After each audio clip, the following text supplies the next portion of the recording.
ShartimusPrime, ShartimusPrime. Reading comics, toys are hella sick, hella whacking it. Taking bad hits, taking bad shit.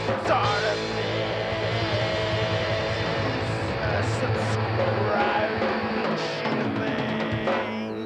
The side-eye. Hey, what's up you guys? ShartimusPrime here, doing another McFarlaneToys action figure review on two separate pieces. Today we are looking at the DC Multiverse, the Batman movies, Batman and Batcycle, each sold separately. If you're trying to pick these up, you can do so at Big. Get your big badass toys at BigBadToyStore.com.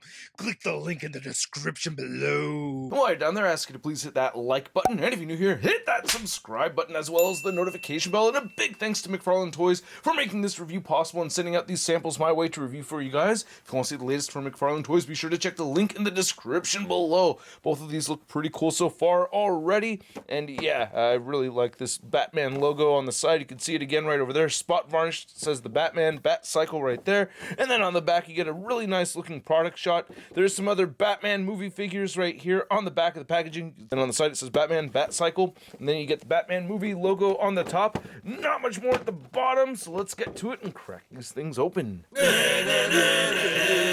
And here's the Batman and the Batcycle out of the packaging, and I gotta say, first impressions, I'm liking what I'm seeing over here. First off, you can look up, kind of like in the picture on the back of the box, so that makes me happy already. But anyway, not too many accessories. Let's get a closer look at those, and then we'll take a closer look at the figure in the Batcycle. So we get the standard issue trading cards and the standard issue DC Multiverse base, and then we have a stand right here for the Batcycle, so you just put the wheel on there like that. Works very well. And then the Batcycle also comes with an interchangeable right hand for Batman, because his regular right hand is just a judo chop with a hole in it, because he does come with the grapple gun right over here, which does look pretty good. I do like this. It would be nice to have a hook or, string or something to go along with it, but I do still like having that accessory. And then we get a different accessory for the unmasked version, which I'll show off in another video at a later time. But yeah, that looks pretty neat. And then you have these nice promo images on the trading cards, not looking too bad. Both of them actually look very cool. And then there's a read up over here on the Batman. If you want to read it, go ahead and pause it right now. I did not realize that this is a year 2 Batman. Very cool. And then on this one, you can see the read up over here for the Batcycle. So I gotta say, I am genuinely stoked for this Pattinson Batman movie. I think it looks really cool. I like the design, I like the aesthetics, the cinematography, what I'm seeing from the trailers so far. I mean, honestly, I am excited for it, but I still will bring up Twilight. Kind of like, when you bring up something stupid your old friend did way back when you were kids, and, it doesn't matter if he works for NASA now or whatever, you're still gonna bring it up anyway. But yeah, I really like this helmet right here. I just don't like that we're getting the side-eye again. Come on, Todd, let us be the artists. Let us take the photos, because you're limiting our options for photography and poses by doing that. I do love the stitching though. That looks really cool. Again, the design for this Batman, it just looks so badass to me. I really like it a lot. I love this, man. And I guess one thing I really like about it too is that it kind of reminds me of an Arkham Knight Batman a little bit, right? I don't know, maybe just the way the armor looks and everything. I like the variation of color that we're seeing over here, even though it's very subtle. You get the duller grayish black color for the majority of the figure. You get the glossy black right over here. I guess these are guns, which is kind of neat. I don't actually mind that idea. That's kind of cool. You get the shoulder pads with a very soft material right over here. I guess he shoots little arrows out of the gauntlets. I don't know. If you want to heat up these spikies, they may be a little bit warped. I did have to heat one side up, but it fixes up pretty easily. And then he does kind of have skinny legs. Like, that's one thing that does throw me off a little bit, is that he kind of has the skinny legs. But you can see that, the bat belt right here has all kinds of little gadgets and stuff attached to it. So this is a year 2 Batman. We'll see what he has in store for the Riddler and the Penguin. And then the bat cape right here is not too long. It doesn't get in the way. I kind of like how it still has a little bit of a bat shape, or it kind of reminds me of the bat ears a little bit, the way it hangs down. Very soft material right over here. And yeah, again, the legs do feel like they look a little on the skinny side, but you get some straps over here, and I don't know, that may just be how he looks in the movie, so we'll see. But yeah, nice glossy boots. Actually, it's kind of weird that the whole whole calf section of the boot right here has the gloss, but we get more of the matte for the actual foot portion. And I'll talk about the articulation in a second, and we do get peg holes at the bottom of the feet. I do want to mention, though, I wish the feet were bigger. I'm tired of these DC Multiverse figures having such small feet. I did want to get a look at the back of the cape right over here one more time from a bit farther away. Yeah, I do like it. It's a pretty good looking figure. Then here's looking at the Batcycle. Again, sold separately, and this is awesome. Again, I love what Todd McFarlane and McFarlaneToys do with their vehicles. Really good stuff right here. I like how we get the silver right here for the rotors. I think that's the rotor right over there. I love the silver dry brushing that you can see. We get real rubber tires. It kind of has like a brownish gray color to it, so it breaks up the color palette throughout on the motorcycle. That's really cool. You know, very tough rubber right here. Nice treads sculpted. And then we get a little bit of yellow right there for the headlight. I will say that you do have to heat up the hands, or I found it a lot easier for me to heat up the hands on the Batman figure before getting him to hold the handlebars. No dials or anything like that. No info. You get this little design right here with the bat ears, which I think is cool. You have the gas tank up top. Bits of silver dry brushing throughout all the engine parts and everything, just looking very well detailed. I love how you can see some of the heat right here on the exhaust. Really cool how it changes color right there. I dig that attention to detail. That's very cool. I was opening this with my oldest daughter and she pointed that out. She also pointed out that the Batman didn't come with interchangeable hands, which I would have really liked, by the way. You know, having fisted hands would have been really cool. But you can see I like how, you know, the clamps right over here on the hoses all have bits of silver right here. I guess this is additional exhaust at the top. What's that? Is that some turbo stuff? Is that like air intake? I don't know. But yeah, you can see some silver right over there. There's the seat and everything. And then you get this big fat rear tire over here. For a second, I thought it could balance on its own without the stand, but no. And, you know, of course, the wheels do roll. And there's the underbelly of the Batcycle. You can see the chain going across right over there. Unfortunately, no kickstand. Yeah, I do like how this Batman looks, and I do like the articulation as well. You can move the head up very far, which is great, and you can move the head downward. You get side-to-side motion over here. It will swing up due to this collar, though, and you do get head pivoting. We have butterfly joints over here, and you can move the shoulders upwards, and they will pop out. I'm kind of glad this happened right now, because it happened to me twice earlier. So yeah, these will pop off on you, and this may go flying, the little butterfly joint thing in there. So yeah, be careful. Keep an eye on that.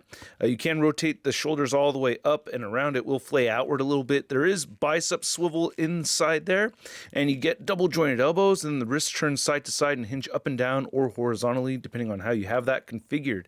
And then you have a diaphragm joint that turns side to side. You get decent diaphragm pivoting, but no diaphragm crunching forward. Come on, McFarlaneToys, please. It does move back a little bit, and you have some waist pivoting right here. It turns at the waist, and with both torso joints, it'll only move forward that much and back a bit more so. Hips will move outward very far and kick forward and back, and no real upper thigh cut. You get a little bit of upper thigh wiggling, and then we have really good double jointed knees right over here that bend all the way back, and then you can rotate the ankles side to side. They will move down a bit, they will move up a bit. It does get a bit hindered by this whole piece around the ankle that can be frustrating because it does hinder the ankle pivot, which you can still see it moving right there. But yeah, it gets frustrating if you know what I'm talking about, if you have this in hand. But we do get toe articulation. I forgot to mention that you cannot straighten out the arms. So like these elbows are always bent. That's very irritating. Now to measure out this new Batman figure, you can see he's standing just a little over 7 inches tall, and then measuring out the length of this Batcycle, you can see it's at about 10 inches across, and you're looking at about 4.5 inches in height. And then for a quick motorcycle comparison, you can see the Drifter right over here next to the Batcycle, and of course, yeah, the Batcycle's a little bit longer, just a little bit taller. Both very cool motorcycles, though. I really do like this Batcycle. And then for our DC Multiverse McFarlaneToys Batman comparison, you can see we have our new The Batman movie figure, then we have the Justice League Batman. And then for a live-action Batman figure comparison, we have the McFarlaneToys 66 Adam West Batman, and then we have the NECA Toys Michael Keaton Batman, and then we have Christian Bale Batman from Mattel, and then we have Mattel's Val Kilmer Batman. I guess the George Clooney Batman's the only one I don't have in action figure form. I'm not that sad about it, but I do kind of want it. Kind of. And then for McFarlaneToys DC Multiverse Batman Year 2 figure comparison, you can see we have our Batman movie figure next to the Target exclusive Batman Year 2 figure, and this is one of my favorite DC Multiverse Batman figures. I really like this one a lot too. Movie version or comic version, whatever. This is a very cool Batman. And then for your McFarlaneToys the Batman movie figure comparison, you can see we have the Batman next to the Bruce Wayne, and man, yeah, I really like this Batman figure a whole lot more than the Bruce Wayne. And then here's the new Batman movie figure next to your average 6-inch scale figure. We have the Marvel Legends Big Time Letdown Spider-Man. Whoa, new Batman. I wonder what kind of voice he has. Does he wear hockey pads? Does he talk like this? Does he have friends? Ah! So I hope you guys enjoyed this video. If you did, show some love to this channel by simply clicking that like button. And if you're new here, don't forget to hit the subscribe button as well as the notification bell. And a big thank you to all these people that support the content via the Patreon and membership. If you are in a position to do so and you want to participate, check it out. Links below. This figure is awesome. Now I am using a NECA stand right over here to get this pose going. But still, I really enjoyed this figure a lot. I really do like it. I like the design of the suit and I really like the articulation. I mean, there are problems with it, or minor gripes more than anything. I wish the ankle movement was a little bit more fluid.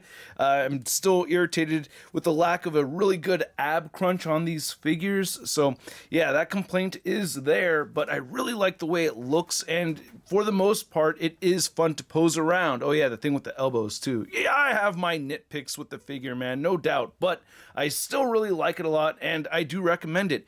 Getting the Batcycle as well, I think that's very cool too. I'm happy to have both of them. Of course, these were free samples, so I don't know how much I would pick up the Batcycle. I mean, the Batman, if I saw that in store, yeah, definitely swoop up on that.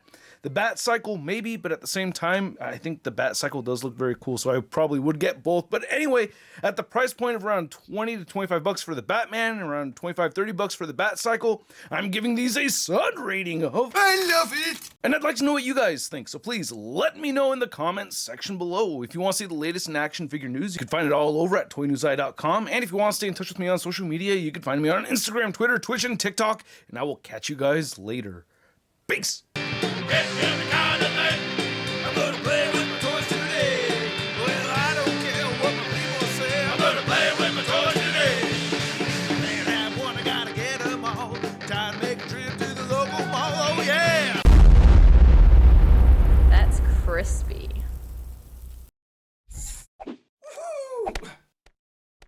Hey, new ShartimusPrime videos. Hey, you should click one. Yeah, click on one of them. Or subscribe if you haven't. Your face, a sip more shot. Your face, a sip more shot.